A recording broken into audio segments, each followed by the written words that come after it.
ఇంట్లో ఉండాలి పౌషర్ బియ్యం వండుకొని తింటా కదా. నేను చచ్చిన రోజు ఎవరు పెడతారు? ఎవరు పెట్టారు?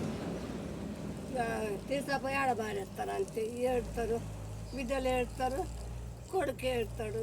ఏందో నా కొడుకు నుండి నా బతుకు ఇట్ట చేసిండయ్యా.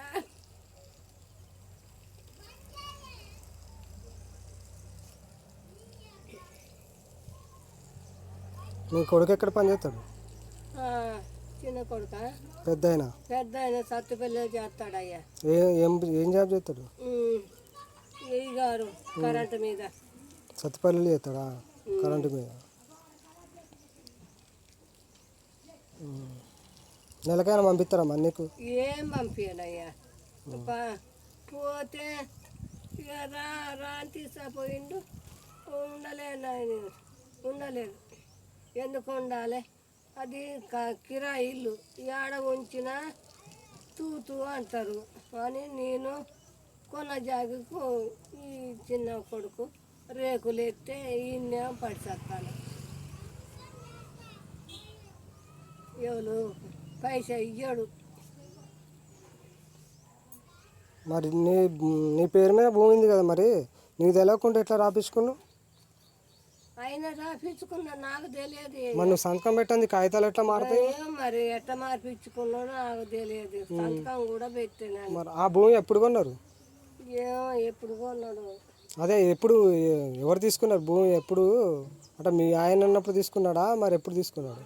ఆయన ఉన్నప్పుడు తీసుకున్నాడు. కొన్ని సంవత్సరాలు పైలలు చేసిండు, కొన్ని ఒడ్లు పంపిండు మా చెల్లె మరిది.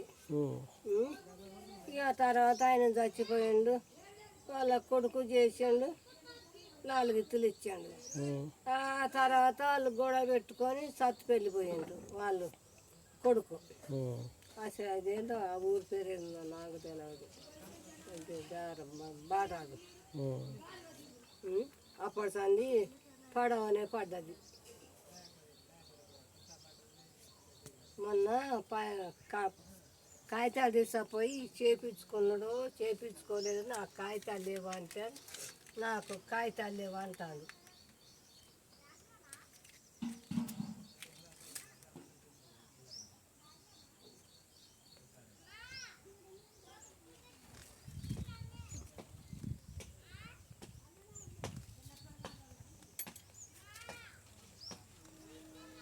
ఏదో అని నలుగురు పట్టుకొని నేను ఏడదత్తాను, లేకుంటే నేను ఎప్పుడో పోదును.